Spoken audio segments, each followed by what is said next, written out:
Graça e paz a todos, é muito bom ter você aqui de novo para mais um podcast, para mais um Servicast, esse podcast de número 2. Aqui quem está falando é Matheus Rocha e eu estou aqui com o meu amigo, o pastor André Romualdo. Peço que você me cumprimente, é muito bom receber o senhor aqui, pastor, para falar um pouco mais sobre doutrina social da igreja, sobre os trabalhos que a igreja cristã tem desenvolvido nesse tempo para atender a necessidade daquele que tanto precisa, né?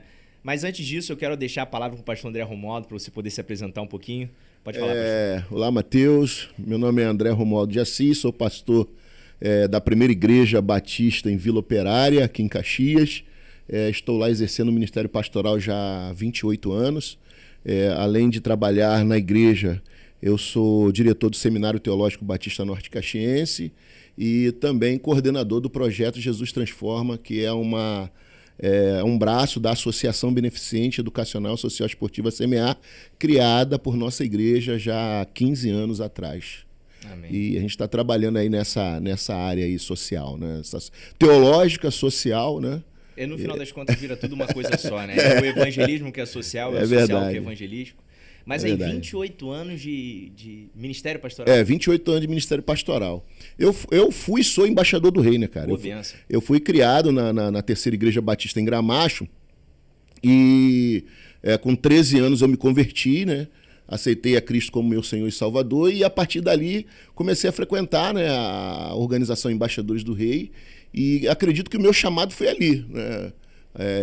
Há quase 40 anos atrás, né? Acredito que o meu chamado foi ali, porque eu costumo, nas igrejas que eu vou apresentar o nosso trabalho, eu costumo citar até o compromisso dos embaixadores do rei, que aquilo ali muito me marcou, né? Me marcou. Você dizer, prometo esforçar-me por uma vida digna de um embaixador do rei, guardar meus lábios da mentira e da impureza e de tomar o nome de Deus em vão, conservar meu corpo limpo e pronto para o serviço, estudar a vida de grandes embaixadores do rei na palavra de Deus e nos livros missionários, dar tudo o que puder para o sustento de missões e pelo seu trabalho. E ajudar a estabelecer o seu reino na terra, né? Prometo ser leal a Jesus Cristo, viver para ele, servi-lo sempre, terei uma vida pura, direi sempre a verdade, corrigirei meus erros, seguirei a Cristo Rei, se assim não for, para que nasci. Isso daí marca muito, né? Cara, isso aí me marcou, eu comecei a pregar em congressos, né, de embaixadores, acampamento de embaixadores, aqueles congressos que existiam, né, antigamente, acho que ainda existe hoje ainda, né, onde tinha pregador mirim, e eu comecei a pregar ali, comecei a decorar a Bíblia, decorar os versículos. É incrível como a maior parte das nossas lideranças hoje nasceram no berço dos embaixadores do rei. Aquilo me marcou, E, né? e a maior parte dos pastores foram pregadores e disputaram e muitas das vezes se conhece desde a época de embaixador. Daquela época, isso é muito bacana. Eu tive a oportunidade de viver a mesma realidade. Fui marcado na embaixada, participei das competições e cá estou. Isso aí. E aquilo ali me marcou, né? E eu fui pro seminário. Primeiro eu fui pro seminário Betel, estudei no Betel durante 2 anos, né? E depois eu descobri que existia o Seminário Teológico Batista do Sul do Brasil. Me falaram que existia. Eu até então não conhecia, né? Sim. A minha realidade aqui de Duque de Caxias, de Gramacho, não tinha uma visão assim, muito ampla da formação teológica, né? E aí eu descobri que tinha um Seminário do Sul, que tinha uma biblioteca lá com mais de 40 mil volumes. Aí eu fiquei louco, eu sempre gostei de ler, né? E aí eu fiquei louco, falei, vou para lá. E fui para lá, fui pro Seminário do Sul, concluí o curso lá. Depois que eu terminei o curso, eu vim pastorear a Vila Operária, né? É o meu primeiro ministério, né? Saí do seminário, assumi o ministério na Primeira Igreja Batista da Vila Operária e tô lá até hoje, né? Tô lá até hoje. Depois disso, fui para o UFRJ, fiz o curso de letras, português e grego, me formei em letras. Depois eu fiz um curso de hebraico, né? Me formei também em hebraico. Fiz uma pós-graduação em literatura e cultura judaica. Me formei em psicanálise. Caramba! E por último, agora eu estou no 10º período da faculdade de psicologia. Caramba, né? Mas agora eu pretendo parar. Então essa é assim a minha formação, né? Mas toda essa formação veio em função do ministério. Entendi. Veio em função do ministério, porque eu estava ali atuando na comunidade, a gente começou a investir na formação dos jovens, dos adolescentes da igreja, incentivando-os a estudar, né? Porque havia uma realidade de muita pobreza, muita miséria. O pessoal assim, não tinha assim, muita informação acerca das possibilidades de estudo. E eu comecei a investir nisso, focar nisso, incentivar os garotos a estudarem, né? A buscarem outros outras possibilidades de vida, né? E isso foi influenciando. Aí havia necessidade de estudar. E aí eu fui fazer letras e tal. Tem que ser a referência, né? Eles têm que olhar uma referência. Exato. E aí, cara, a partir disso aí, a igreja teve um boom, né? Hoje, assim, essa galera que estava comigo lá no início, eu tenho lá um professor doutor em Química pelo FRJ, caramba, professor do IF. Eu devo ter lá, assim, passaram pela igreja, não estão mais na igreja, sim, mas eu costumo dizer que são nossos, frutos, porque continuam no município, mudaram de bairro, porque a ideia era essa, né? Uhum. A ideia era você ter uma ascensão social, mudar daquela realidade que você estava vivendo, e essa galera mudou, essa galera foi morar em Jardim Primavera, foi morar em Santa Cruz da Serra, Parque Paulista, ali naquela região ali do Quitativa, uhum, né? Xerém, a galera foi melhorando de vida, né? Por exemplo, aí formou um doutor em Química, formou pedagogos, professor de História, professor de Biologia, 5 militares, fuzileiro naval, que sargento do Exército. Então, quer dizer, a galera... hoje tem gente que é advogado, tem gente que é engenheiro civil. Só engenheiro civil, a igreja formou dois engenheiros civis. Caramba. Então, quer dizer, um trabalho assim que foi voltado para essa questão da educação, né? Então, isso me fez o quê? Buscar, estudar, para poder até acompanhar a galera, né? Porque senão você fica para trás, né? O que eu vejo, eu comentei isso também na nossa última live aqui, que o caráter, a essência do evangelho, ela não é necessariamente social, mas os efeitos da essência do evangelho são necessariamente sociais. A palavra de Deus, ela veio para salvar a alma do homem perdido. Sim. Mas quando nós recebemos essa mensagem de amor, quando a gente consegue compreender que amor é entrega aquele que precisa, ao necessitado, e é uma entrega incondicional, o efeito, ele é necessariamente social. Não tem como não ser. Eu não sou adepto da missão integral da igreja, não sou adepto. Mas o que acontece? Como você vai anunciando as boas novas de salvação, e aquilo vai trazendo mudança, transformação na vida das pessoas, isso se transforma em qualidade de vida. Claro. Né? E a galera almeja outras coisas, né?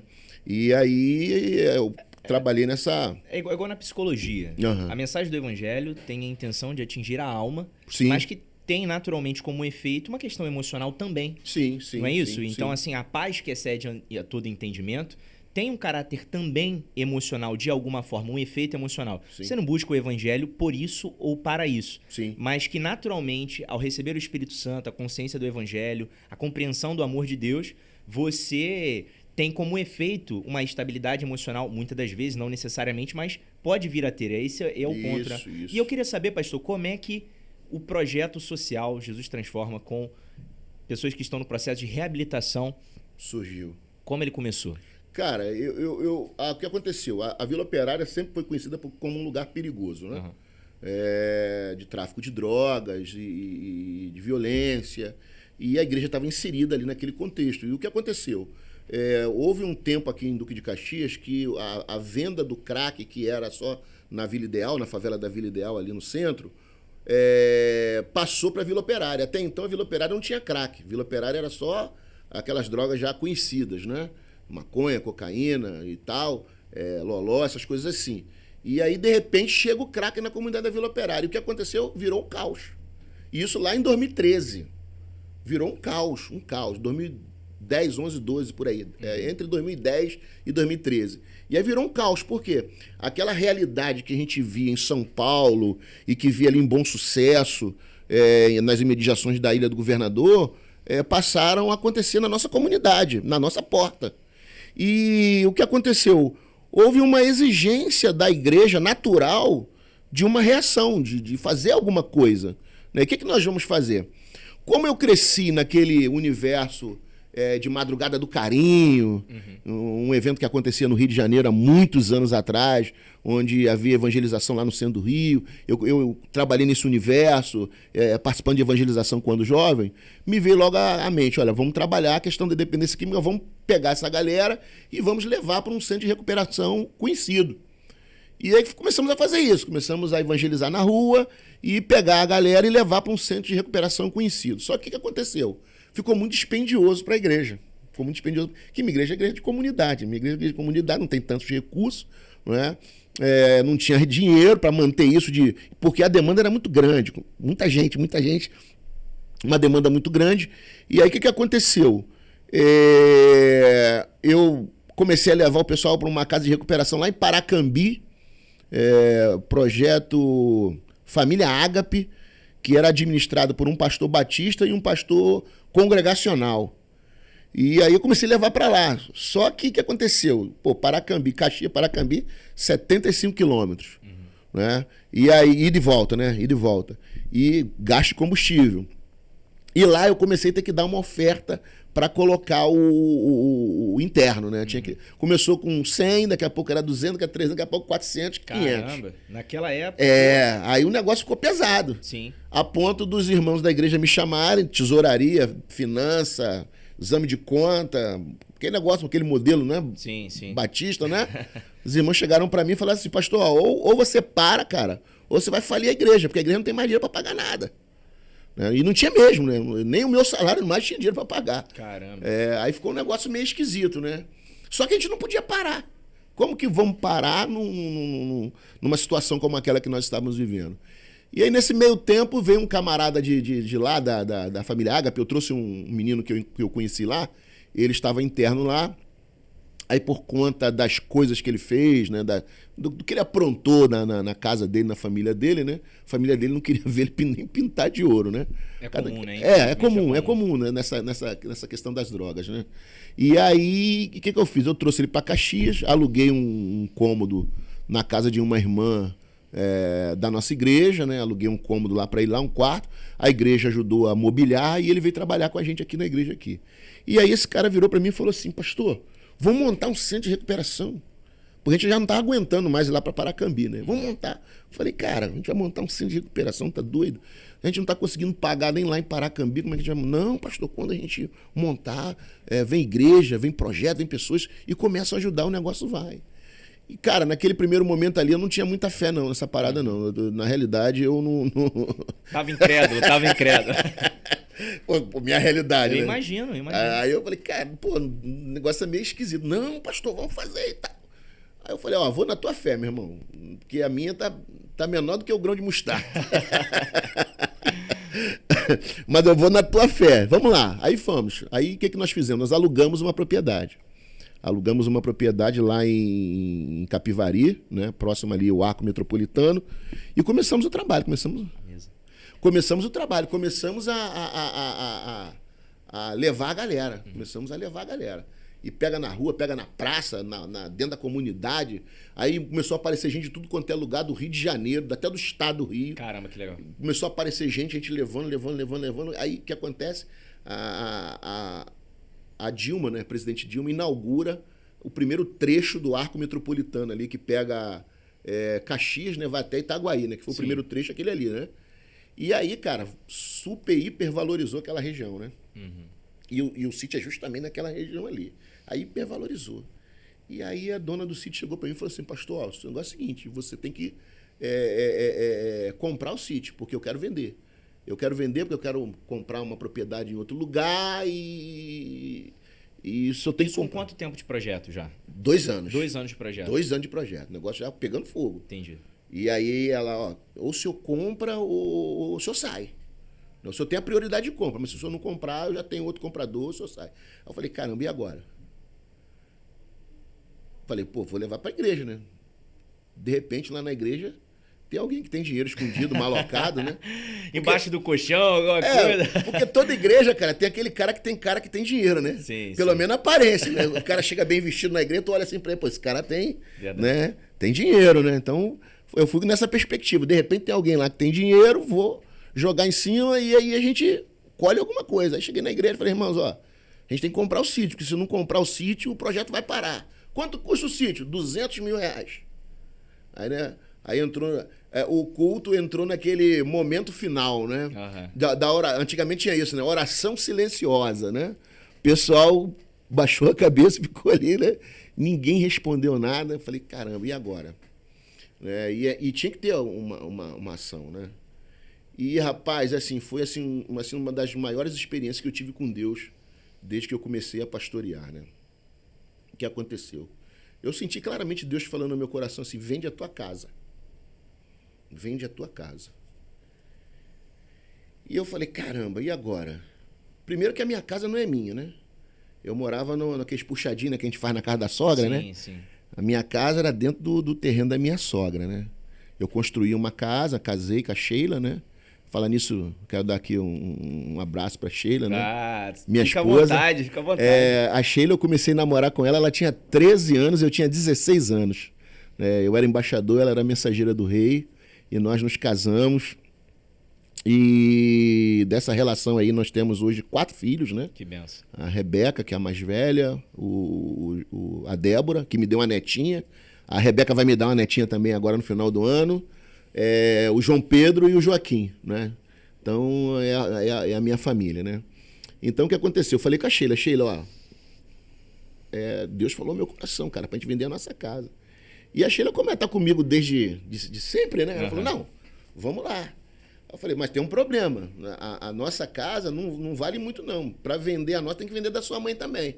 Caramba, cara. Que isso? Tem que vender da sua mãe, né? Tem que vender da sua mãe. Tem que botar tudo no bolo para poder a gente conseguir pelo menos a metade do dinheiro do sítio. E aí ela, vamos falar com a minha mãe. Aí eu fui falar com a minha sogra, né? Rapaz, minha sogra chegou e falou assim, se é isso, né? Vamos fazer, né? Que mulher de fé. Fazer aquilo que está no coração de vocês, que Deus colocou no coração de vocês, né? Benção. E minha sogra também, né, dona Doralina, foi líder de mensageiras do rei, né, líder de sociedade moça, né, membro fundadora da Terceira Igreja Batista em Gramacho. Ela topou logo, né? Falou, não, vamos fazer. E aí, cara, a gente vendeu a casa. Vendemos a casa, com o dinheiro da casa a gente deu entrada no sítio, né? Terminamos de pagar, o sítio são 3,5 hectares de terra, são 35 mil metros quadrados. Né? E aí a gente começou o projeto. E aí a gente constituiu uma ONG, né, para poder ser entidade mantenedora do projeto, até porque para a gente conseguir determinados recursos e portas, né? E aí criou a ONG. E a partir daí vieram outras visões, né? Porque dentro da favela, você cuidando de dependente químico, cuidando de pessoas que estão ali escravizadas, né? Mas peraí, e as que chegam? Porque eu escrevi esse livro aqui, Prevenção, uma questão de vida. Por que eu escrevi esse livro? A gente constatou que 90% da galera que está nas drogas, que está na drogadição, eles começaram a usar drogas entre os 13 e os 16 anos. Então, quer dizer, no período da adolescência, né? Saída da infância, na entrada na adolescência, né? Então é nesse período que elas entram nas drogas, né? É aquele momento em que o jovem, o adolescente está precisando daquela autoafirmação, né? E às vezes faz um processo familiar, problemático, crítico, né? Exato. E aí ele tá ali buscando ainda o seu mundo, buscando o seu universo e não sabe muito bem para onde ir. E aí, cara, quem chega primeiro leva. Nessa questão, quem chega primeiro... Quer ser validado pela imitação. Todo mundo faz, não preciso ser parte do grupo, eu não sou reconhecido em casa. E quem chega primeiro leva, cara. Caramba. Quem chega primeiro leva. Aí, o que aconteceu? Eu constatei isso, né? E aí eu escrevi essa questão desse livro, que é um trabalho de prevenção, né, para fazer com que a gente consiga evitar que o adolescente, a criança chegue nas drogas, e por conta disso surgiu o projeto de futebol. Né? Surgiu o projeto de futebol, surgiu a ideia da Igreja da Criança. Né? O projeto de futebol surge... Tem quantos anos já ele? O projeto de futebol surgiu já há muitos anos, logo no começo que eu cheguei na igreja. Só que ele só veio a existir... Só tomou forma de projeto agora, há uns 4 anos atrás, com a disponibilidade do Mactonino, que é um menino lá da igreja, criado lá na igreja, e que passou no concurso para o estado, passou no concurso para o município, e aí decidiu investir na embaixada. Então ele foi ser conselheiro de embaixador do rei, ele é professor de educação física, e aí a partir daquele momento que ele começou a trabalhar a questão dos embaixadores, educação física, e aí já tinha a ideia do time, já tinha a ideia do futebol, e a gente começou a reunir os garotos. Eu levei os meninos para jogar um amistoso contra o Tigres, Meu filho João estava jogando no Tigres, aí eu levei lá pro Tigres para fazer um amistoso. Aí a galera pirou, né? Quando chegou naquele estádio lá, meu irmão, aquele campão, a molecada acostumada a andar favela, né? Quando vira o campo, endoidaram. É o senso de valorização do indivíduo. Exato. Né? Ele percebe que ele pode, aquele espaço também é dele, né? E às vezes ele tá ali preso num ambiente de comunidade e ele é limitado por aquilo dali, a visão do mundo que ele tem. O meu limite é esse. E quando vem um projeto social desse, leva ele para um estádio de futebol e fala assim, não, você pode ser um jogador. Esse daqui também é o seu lugar. O senso de valorização dele muda, né? Transforma. Muda. Eu só queria fazer um adendo, que a gente está falando de embaixador aqui desde que começamos, mas eu acredito que tem muita gente que não é da denominação batista que talvez não conheça. A Organização Embaixadores do Rei é uma organização para meninos de 9 a 18 anos que trata tanto um caráter cívico quanto um caráter espiritual. Então, cada igreja batista possui a sua embaixada e existem competições, tanto na área esportiva quanto na área bíblica, entre essas organizações. O objetivo, né, é desenvolver o garoto tanto espiritualmente quanto nesse caráter cívico-social. Então ele vai aprender a jogar futebol, vai aprender a jogar vôlei, ao mesmo tempo que decora versículo bíblico, aprende sobre a história. E aí eu acho que fica melhor para contextualizar o pessoal. Aí assim, começou o projeto de futebol, mas o projeto de futebol então é com os dependentes ou quem tá no processo? Não. O projeto de futebol é com os garotos da comunidade. Ah, entendi. Né? É como se fosse um processo de prevenção. De prevenção, então. Né? Por conta da constatação dessa realidade de drogadição a partir dos 13 anos de idade. Então, é aquilo que eu falei, a gente tem que chegar primeiro. Se você não chegar primeiro, outra pessoa chega. Outras propostas chegam, outros pensamentos chegam. E, isso é tão assim, real que hoje eu estou trabalhando no Degase, né? Eu dou aula de língua portuguesa numa escola estadual dentro do Degase. E quando eu estou lá conversando com os garotos que estão lá sob medida socioeducativa, que estão lá passando por esse processo, eu começo a conversar, bater papo e tal, e perguntar qual a expectativa, qual é o sonho, qual é o objetivo. Não, eu quero ser chefe da Boca. Quando eu sair daqui, eu vou continuar assaltando. Quando eu sair daqui, eu vou continuar traficando.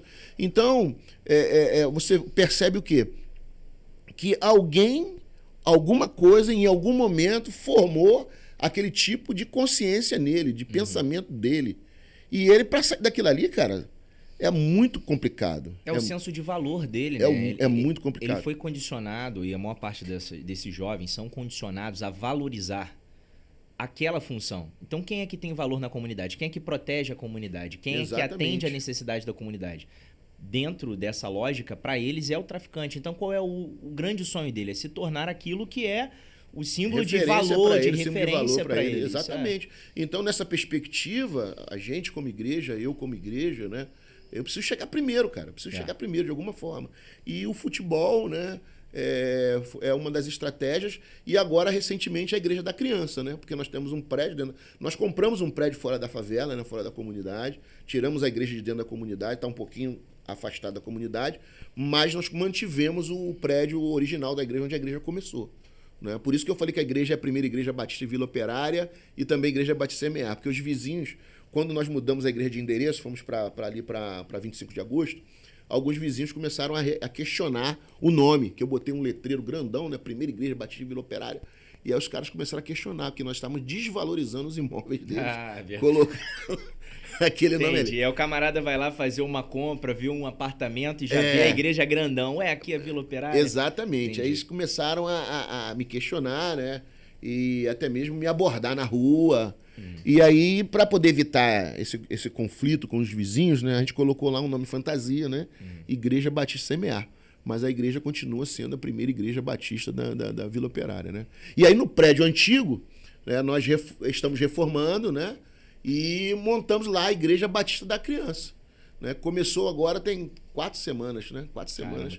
Aí começou a Igreja Batista da Criança, a gente está investindo nos pequenininhos, né? Quer dizer, a gente tem um trabalho com os adolescentes, que é o futebol, com os jovens, e agora estamos trabalhando com os pequenininhos, né? Nessa Igreja Batista da Criança, que o nosso objetivo é o quê?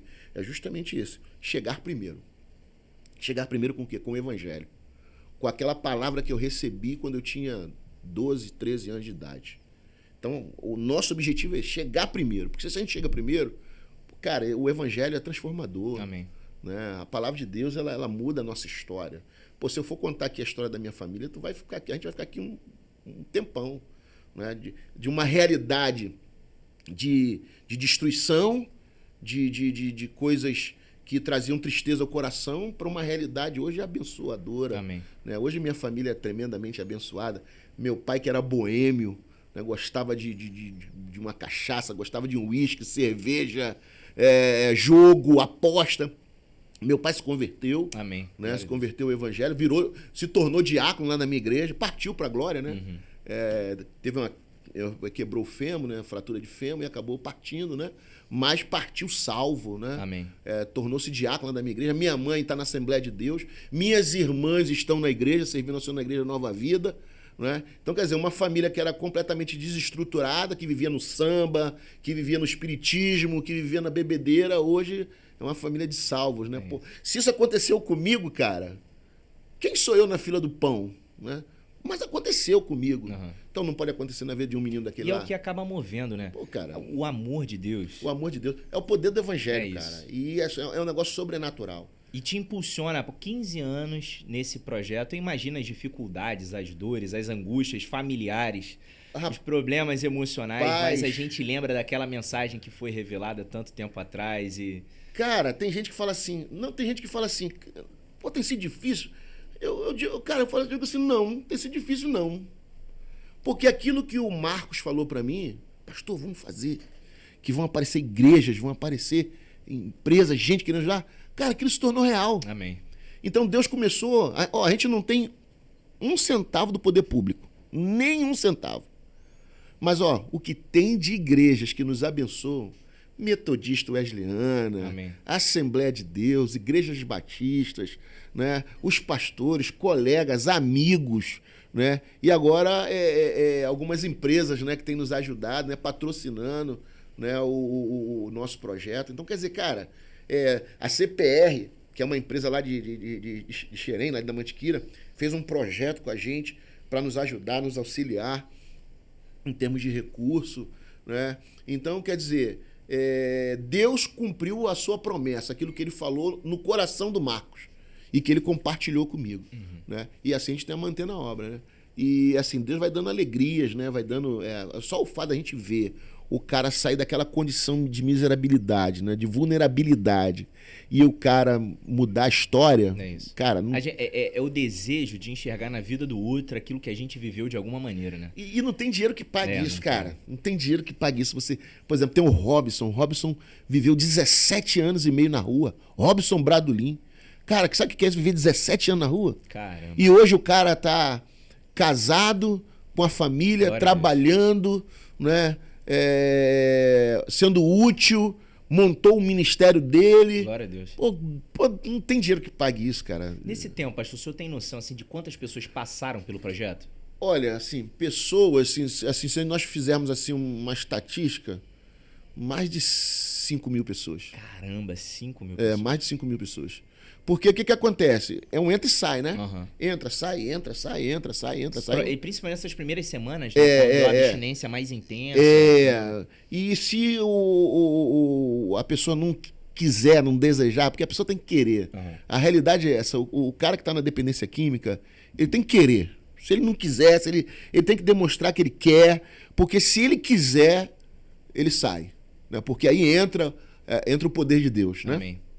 Entra o poder. Eu quero. E aí quando você diz eu quero, eu acredito que Deus começa a atuar, o Espírito Santo de Deus começa a atuar e fortalece o camarada para que ele possa sair daquela situação. Né? E a gente tem visto acontecer muito isso lá no nosso projeto. Gente sendo transformada pelo poder de Deus. E os sonhos? Cara, meu sonho atualmente assim, alcançar escolher o substituto. Já tá pensando já na aposentadoria? Rapaz, eu li lá no texto de Números, né, Números capítulo 8, que lá quando fala sobre os levitas, né, que o levita ele tinha que começar o ministério aos 25 anos. Uhum. Aos 25 anos ele tinha que começar o ministério no sacerdócio, servir como sacerdote, aos 25 anos.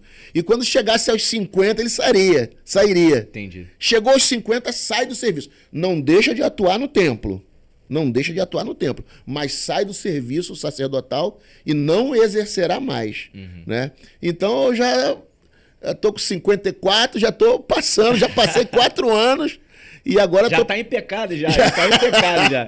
Então tô assim pensando num substituto, né? Pensando em alguém que venha aquela corrida de bastão, né?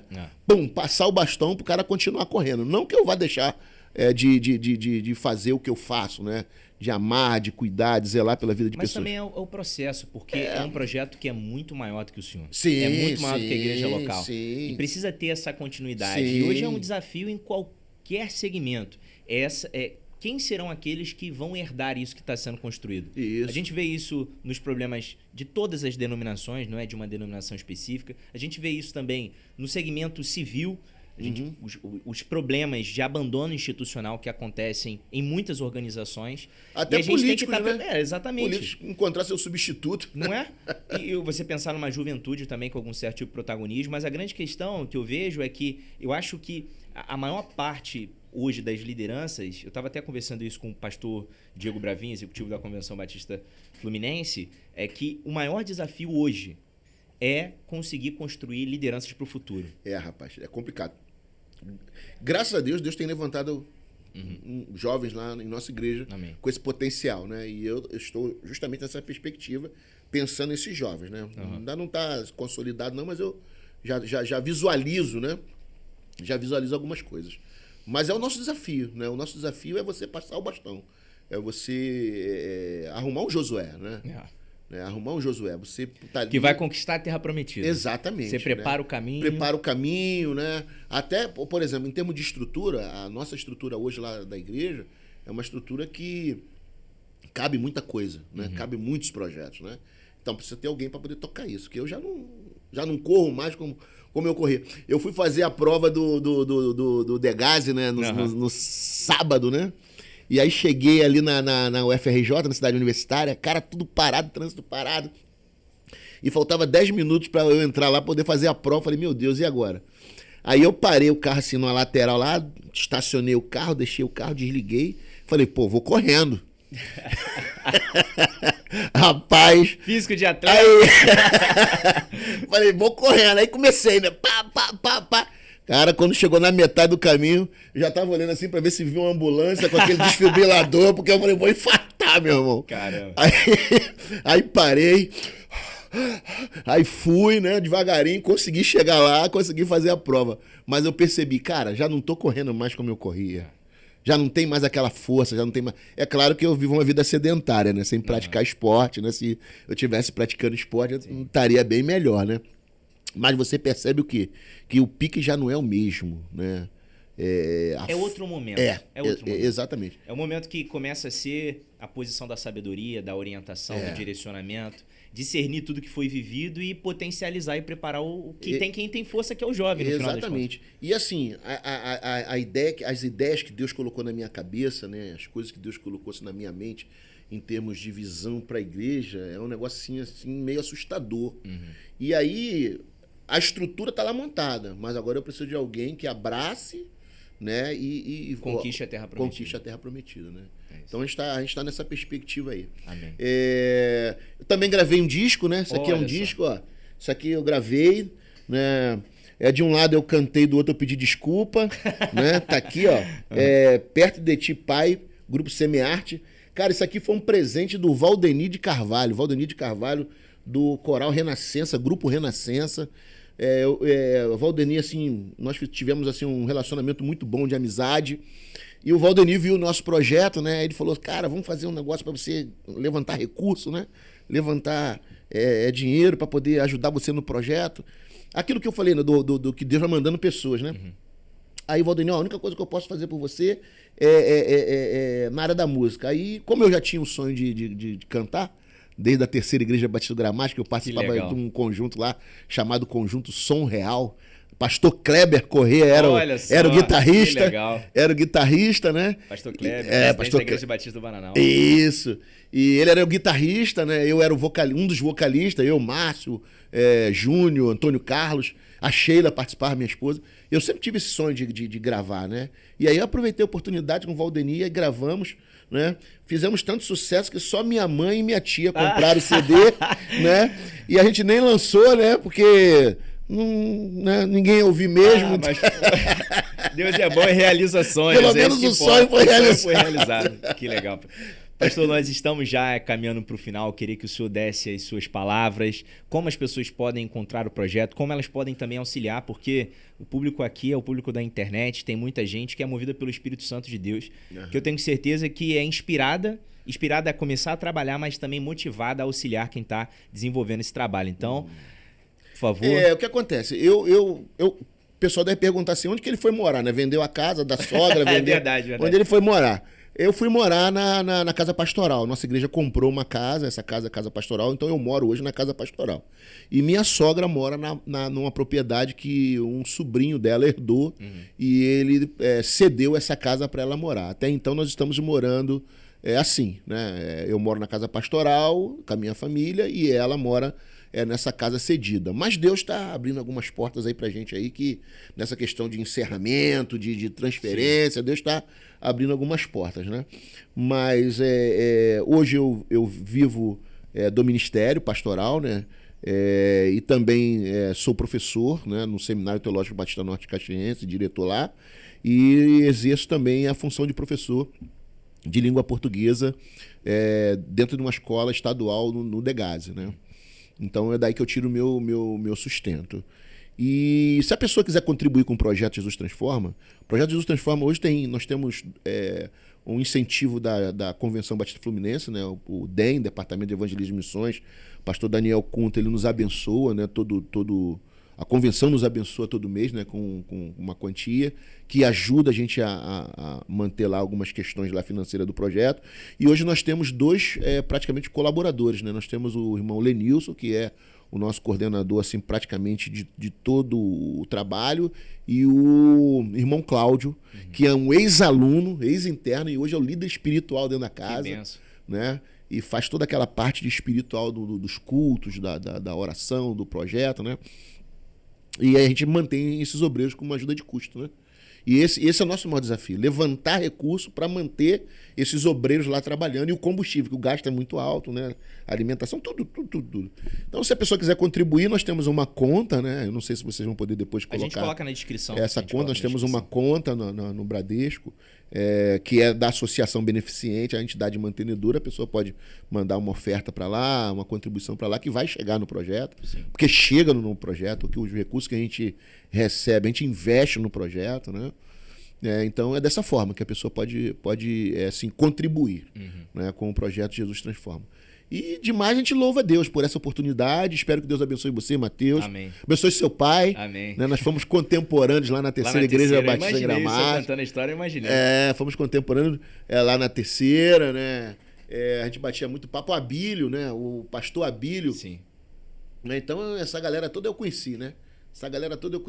A gente foi muito assim envolvido lá atrás, né?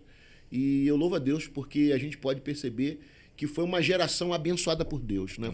Foi uma geração chamada por Deus, né? Porque essa galera todinha está no ministério, está servindo ao Senhor, e eu acredito que o chamado foi assim, simultâneo, né? No mesmo momento, no mesmo tempo, né? Porque é uma geração inteira, né? de um bairro. Sim. Que está assim atuando em muitos lugares, né? E fazendo tudo para a glória de Deus, né? Amém. Porque na realidade nosso objetivo é fazer com que o nome do Senhor seja exaltado, seja conhecido. Né, em toda a terra. Né? Amém. Pastor, mais uma vez, obrigado, foi um prazer Mateus. Receber o senhor aqui. Obrigado. Haverão outras oportunidades. Você joia. Que está acompanhando aqui a nossa live, eu quero dizer que todas as informações para você poder contribuir ou também entrar em contato com o projeto social e também com a Igreja Batista CMA vão estar na descrição. Não deixa de deixar o seu like, de compartilhar e também se inscrever no canal. Até a próxima. Deus te abençoe.